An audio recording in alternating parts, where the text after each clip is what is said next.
In the year 1767, a child was born in Senegambia, the land where the Senegal and Gambia rivers cut their silver veins into the earth.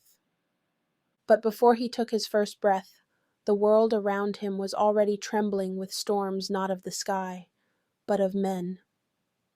The coasts of Senegambia had become a chessboard for empires. France and Britain fought to plant their flags on the sand, capturing and recapturing Saint Louis and Gorée, the gateways to the interior.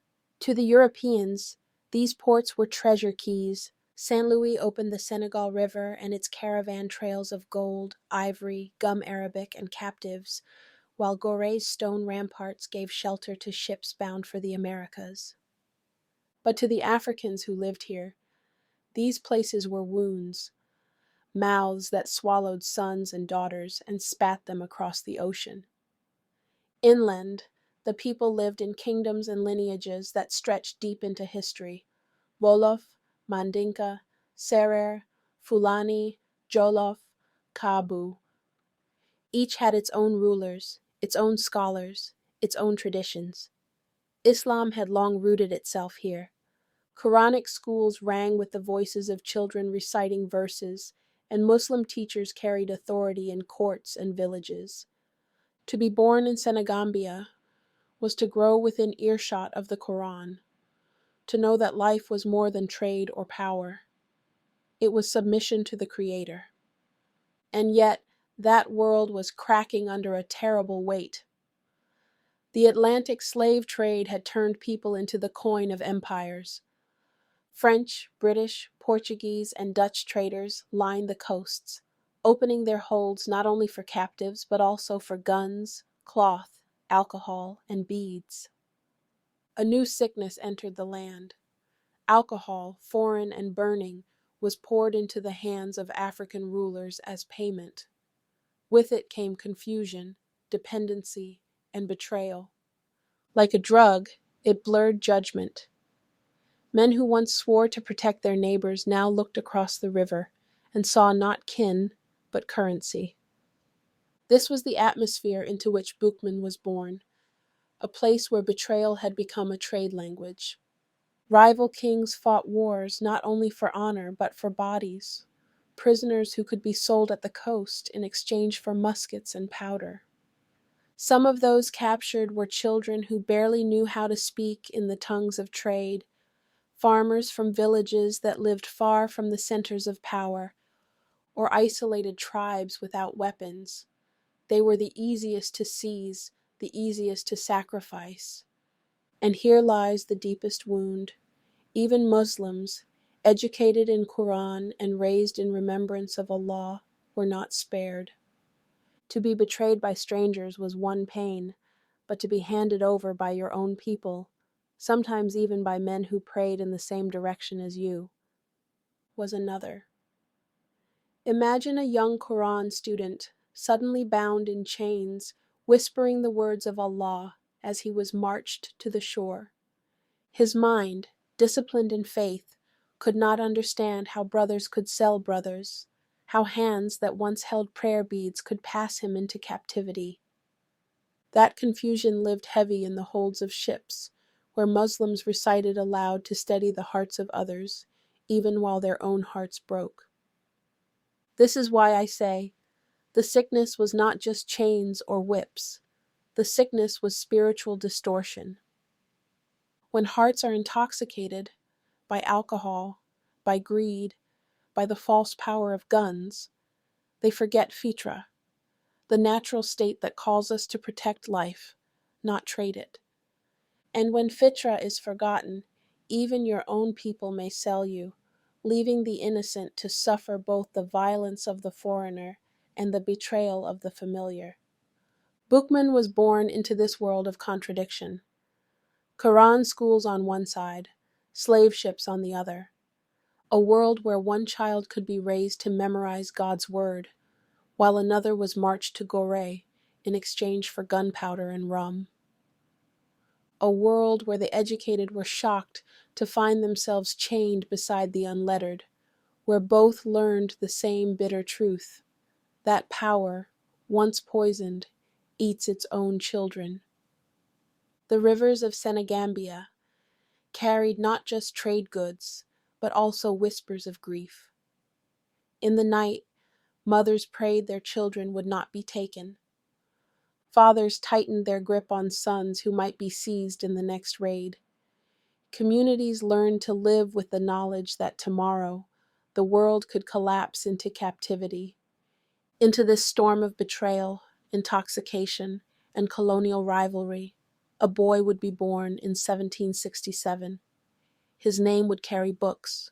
His skin would carry scars. His life would carry both the wound of capture and the fire of prophecy. Before he even opened his eyes, the stage of his destiny was already set, the land itself teaching him that to survive, he must walk with both faith and fire. By the time 10 seasons had passed since his birth, Boukman was no longer just a child memorizing words under the watchful gaze of his mother. He was becoming a witness to the storms gathering around him. The world of Senegambia in the late 1770s was not gentle. It was carved by rivers, sharpened by betrayal, and shadowed by sails that appeared on the horizon. Each morning the boy's ears were filled with the steady rhythm of Quran recitation. In schools and courtyards, children sat in circles, scratching verses on wooden boards, their voices rising together in holy unison. The words gave them shape and dignity. They were taught that Allah is nearer than the jugular vein, that justice is His command, that no man should oppress another. This was the soil that nourished Boukman's soul, a soil rich with Islam, discipline, and memory. Yet outside those lessons, another education unfolded, one of fear. The elders whispered of raids, of villages set upon at night. They whispered of brothers betraying brothers, selling captives for muskets, powder, and rum.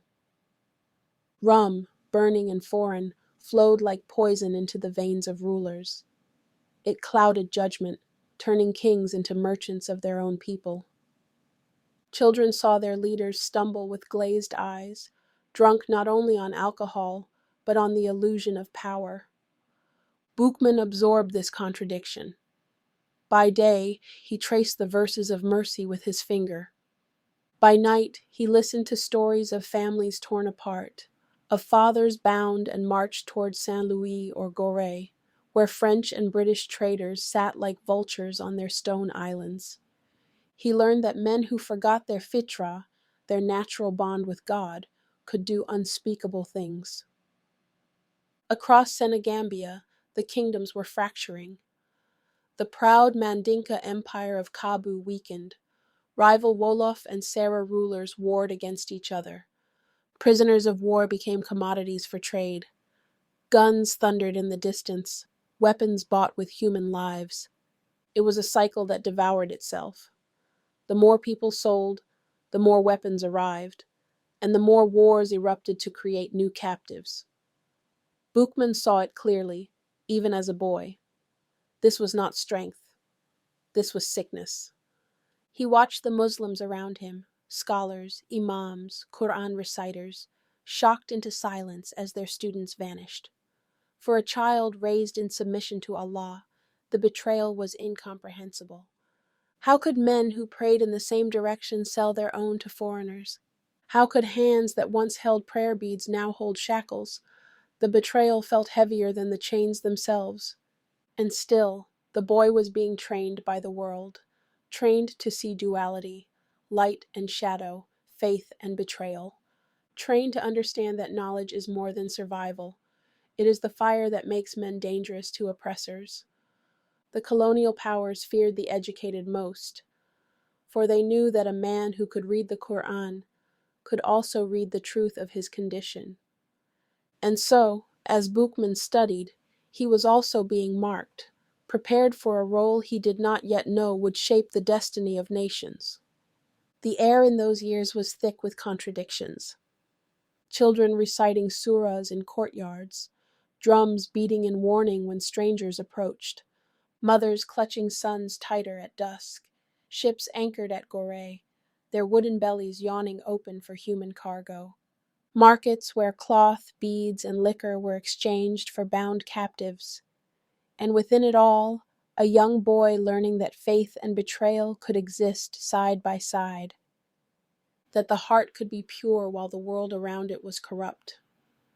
This was Boukman's childhood, raised on the words of Allah, surrounded by the sickness of men. Each lesson of Quran was not just memory, but armor for the soul. By the time the 1780s dawned, Boukman was no longer only a student. He was becoming a witness, a boy being prepared by history itself for the weight he would one day carry. By the dawn of the 1780s, Boukman was stepping into manhood. The Quran was in his heart, and the discipline of its verses shaped his posture and voice. He had been trained in remembrance, in submission to Allah, in the steady rhythm of recitation that gave his people dignity even in dark times. Yet knowledge could not shield him from the current sweeping across Senegambia. Like so many other young men of his age, he was taken in a moment of vulnerability. It may have been during travel, or at market, or in the stillness of an evening when he thought himself safe. The truth is, no one recorded the exact instant. But history teaches us this much. The enslaved were almost always captured when their guard was down, when they did not imagine such a fate could touch them. In those hours of unawareness, the trap closed. He was tied, bound like countless others, and forced toward the coast. Yet even then, he clutched what mattered most, his Quran. To him, it was not a book of paper. It was his breath, his protection, the honor of finishing every verse under the guidance of his mother, herself a scholar. To part with it was unthinkable. So when traders demanded he release it, he refused. That defiance sealed a mark upon him. The captors, angered by his stubbornness, seized the Quran and pressed it against his flesh, burning its imprint into his skin. What they meant as punishment became prophecy. They thought they had stripped him of dignity, but in truth, they branded him with memory. From that day forward, he would be known as Boukman, the bookman. His body carried the scar, but his soul carried the unbroken verses. For a young man raised on the words, "Indeed, Allah does not wrong the people at all, but it is the people who are wronging themselves." The capture was more than physical. It was a spiritual wound. To be betrayed in vulnerability, to be bound when he thought himself safe, and to have the sacred book burned into his flesh, was a cruelty beyond comprehension. Yet even here, his refusal was proof that knowledge could not be taken from him. The chains bound his body, but the book was written deeper than the skin. He did not know it yet, but that scar, born of pain, branded by betrayal, would one day echo across oceans.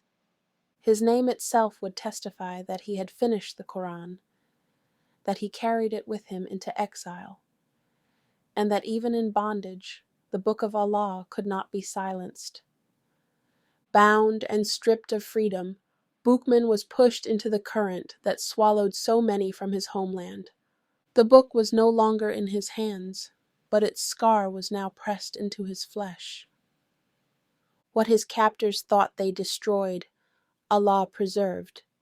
For the Quran he finished in youth could never be torn from his memory. The stench of the hold met him before his eyes could adjust to its darkness. The air was thick with sweat, blood, and despair, pressed into planks that had already carried thousands across the ocean. Men lay chained ankle to ankle, shoulder to shoulder. Women clutched their children, rocking them against a sea that showed no mercy. The groans of pain blended with whispered prayers, and silence carried as much weight as sound. For many, the middle passage was an unraveling. People who had never seen the ocean now found themselves swallowed by it. The waves seemed endless, and the nights stretched without end. Those who could not endure perished, their bodies cast overboard, claimed by the Atlantic. Each splash was another wound in the hearts of the living. In that suffocating darkness, Boukman had nothing to lean on but himself and Allah.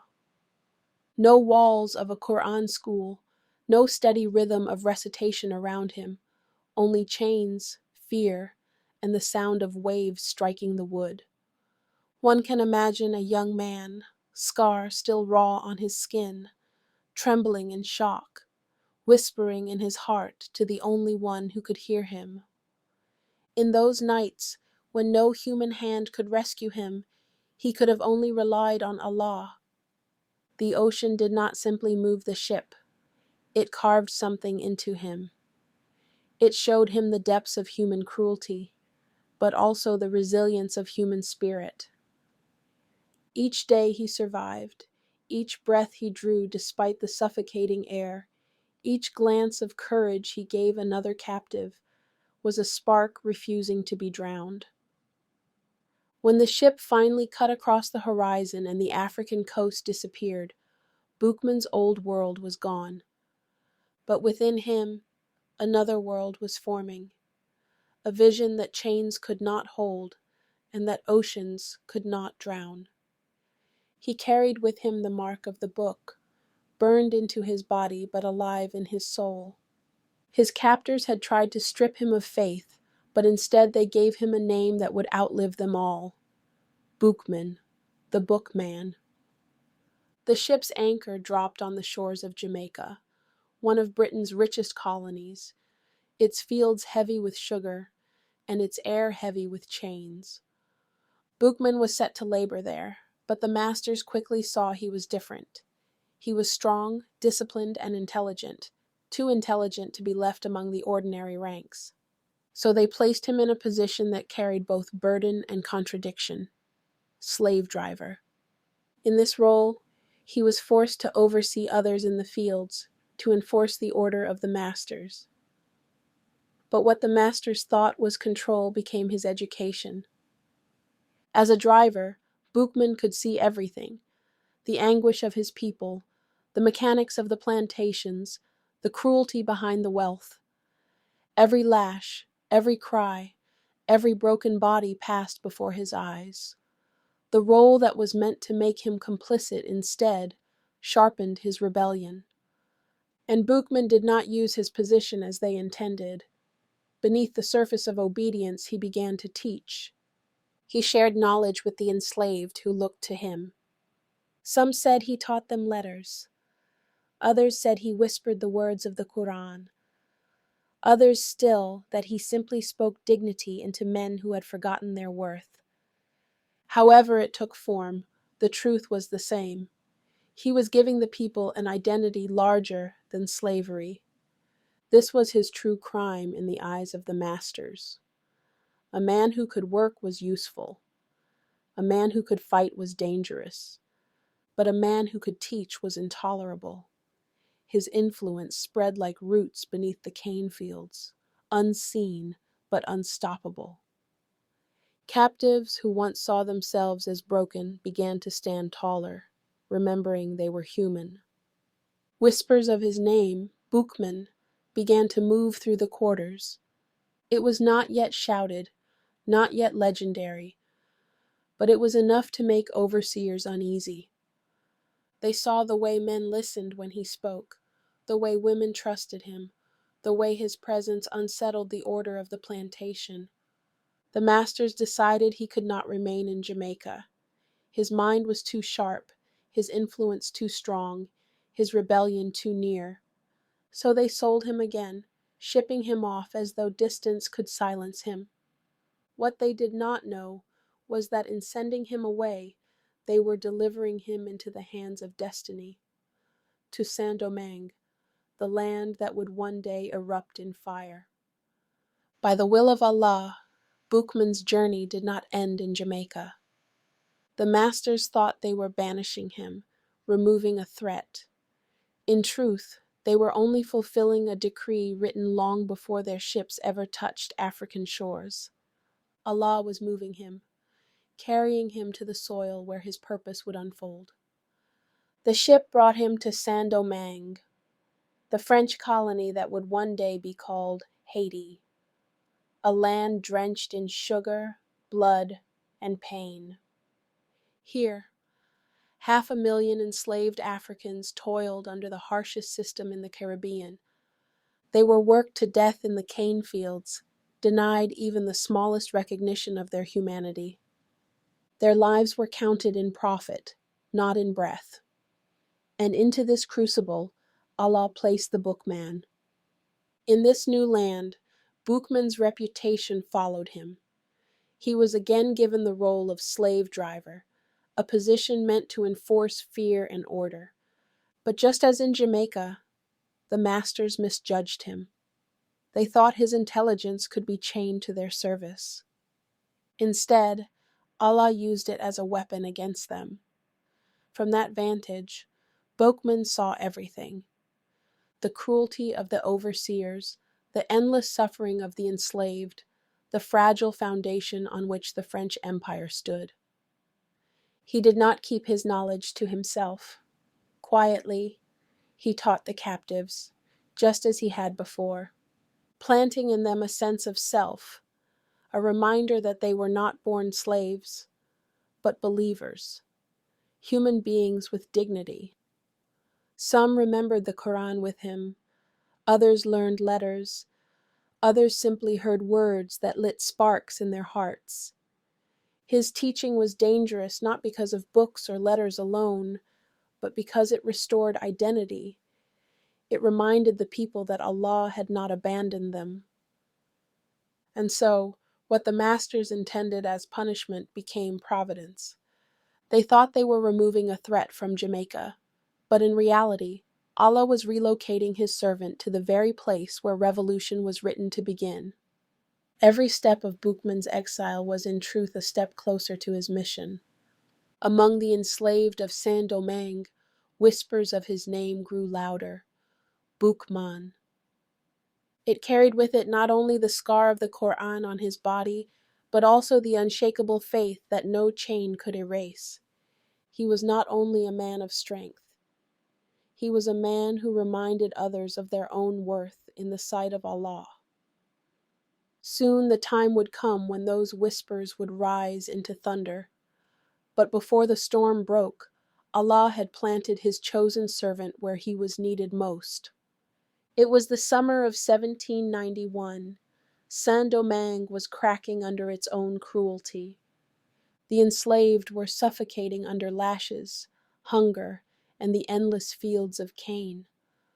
Whispers of uprising moved through the quarters like wind before a storm, and in the darkness of the forest, a gathering was called.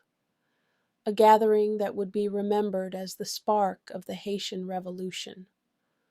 Among those who came was Boukman. He was no longer only a slave driver or a teacher in secret.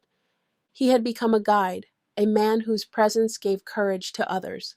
By Allah's decree, the same intelligence that once unsettled the masters was now awakening the enslaved. They saw in him a man whose faith could not be broken, whose scar carried testimony, and whose words restored dignity. That night, thunder rolled in the sky, and lightning cracked the trees. Men and women pressed together under the storm. Some called upon their ancestors, some upon spirits, some cried into the night. But Boukman, standing at the center, raised his voice with words that cut through the chaos. Different versions of his speech survive, but all carry the same essence. The God who made the sun, who makes the storm rumble, who sees all that the whites have done, he will give us strength. Throw away the God of the oppressor and lift your hands to the God who is just. His words were not entertainment, nor empty rebellion. They were a call to remember that Allah sees the oppressed. To a people beaten down and confused, he pointed toward the truth. Their worth was not decided by chains, but by the Creator who had always been with them. The gathering at Bois Caïman was more than a meeting, it was a covenant. Under lightning and rain, people who had been scattered by betrayal, language, and tribe became one. They swore to rise together, and though history calls it a ceremony, it was, at its heart, an act of remembrance, a return to the fitra, the natural state of humans calling upon their Lord in desperation. From that night, the fire spread. Plantations would soon burn, and the earth itself would shake. The French thought they had imported workers, but in truth they had imported warriors. And Allah had placed among them a guide whose name was now legend, Boukman, the Bookman. The covenant of Bois Caïman did not remain words in the forest. Within days, the vow ignited action. On the night of August 22nd, 1791, flames tore through the plantations of Saint-Domingue. The enslaved, once forced to bow under lashes, rose up as an army. The cane fields that had devoured their sweat and blood now became fields of fire. Boukman stood at the center of the revolt. His scarred body, his unbroken faith, and his commanding voice carried the people forward. With machetes, torches, and whatever weapons they could seize, the enslaved struck back at the system that had treated them as beasts. They burned cane, toppled estates, and shattered the illusion of French invincibility. For the first time, the colonizers trembled, for the enslaved had remembered who they were. To Boukman, this was not only battle, it was justice written by Allah. He knew the Quran's promise. And we wanted to favor those who were oppressed in the land and make them leaders and inheritors. Quran 28:5. The uprising was living proof of that verse. These men and women, once counted as property, were now inheriting their dignity back by the will of their Lord. For months the revolt spread like wildfire. Plantations across the north crumbled, and enslaved Africans took control of vast stretches of land. The French sent soldiers to crush them, but the spirit of the uprising could not be silenced. And yet, the man who sparked it was not destined to see its victory. In November 1791, during a clash with French forces, Boukman was captured. The colonizers, knowing the power of his presence, made an example of him. They executed him, cutting off his head and mounting it on a pike in Cap Français for all to see. Boukman's body did not meet a peaceful end. His head was taken, mounted high for all to see, his captors thinking they could break the spirit of a people by displaying his death. But they did not understand that Allah writes destiny not with swords or spears, but with truth. What they thought was an ending was only a beginning. The scar burned into his skin, the Quran he finished as a youth, the name that clung to him like armor. These were not erased in death. If anything, they grew stronger. His head could be lifted on a pike, but his name, Boukman, the Bookman, could never be severed. That name became his testimony, not just a label, not just a whisper, but a seal. For what greater honor can a man carry than to be remembered, even after death, as the one who finished the Quran? That is not something the world could have given him. That is an honor only Allah could have written.